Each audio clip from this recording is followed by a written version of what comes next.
ইরানের বিরুদ্ধে নতুন করে বিমান হামলা চালানোর কথা জানিয়েছে আমেরিকার সেন্ট্রাল কমান্ড।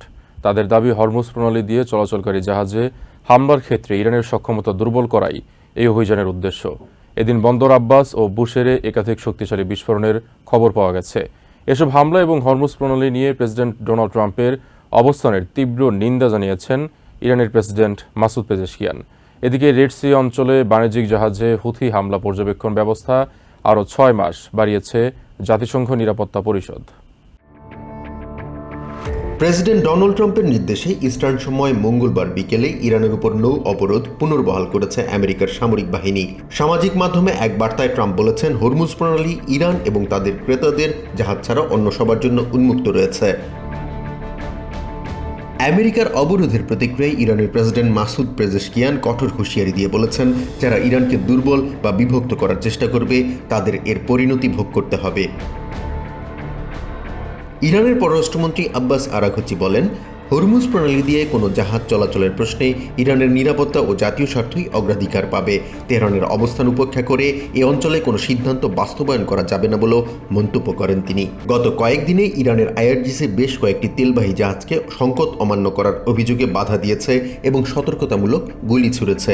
তেহরান হুঁশিয়ারি দিয়ে জানিয়েছে, ইরানের বিরুদ্ধে সামরিক পদক্ষেপ অব্যাহত থাকলে এই অঞ্চল দিয়ে জ্বালানি রপ্তানি ব্যাহত হতে পারে।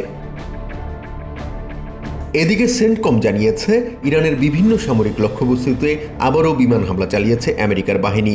পাল্টা জবাবে বাহরাইনে অবস্থিত আমেরিকার সামরিক ঘাঁটি এবং জর্ডানের কয়েকটি স্থাপনায় ক্ষেপণাস্ত্র ও ড্রোন হামলা চালিয়েছে ইরান।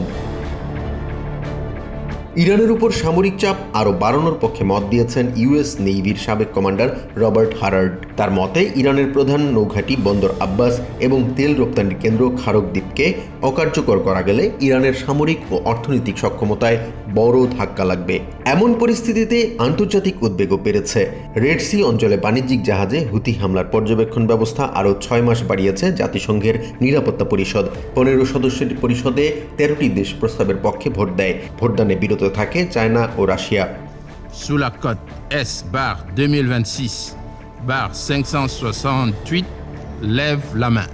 প্রস্তাব পাশের পর আমেরিকার রাষ্ট্রদূত মাইক ওয়ালস বলেন, হুথিরা কেবল ইয়েমেনের একটি বিদ্রোহী গোষ্ঠী নয়, তারা ইরানের আইআরজিসির কৌশল অনুসরণ করছে। তাদের দাবি, হরমুজ প্রণালীতে চাপ সৃষ্টির পর এবার বাব আল মানদেব প্রণালীর মাধ্যমে রেড সি এলাকায় নৌ চলাচল ব্যাহত করার চেষ্টা করতে পারে হুথিরা। Iran kidnaps civilians, the Houthis do too.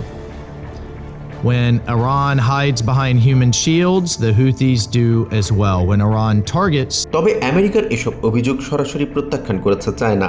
জাতিসংঘে দেশটির উপরাষ্ট্রদূত সান লেই বলেন, বেইজিং নিরাপত্তা পরিষদের সব প্রস্তাব কঠোরভাবে বাস্তবায়ন করে, বরং গাজায় যুদ্ধবিরতি নিশ্চিত করার প্রচেষ্টাকে বাধাগ্রস্ত করে এবং ইরানের উপর সামরিক হামলা চালিয়ে আমেরিকা মধ্যপ্রাচ্যের সংকট আরও বাড়িয়েছে।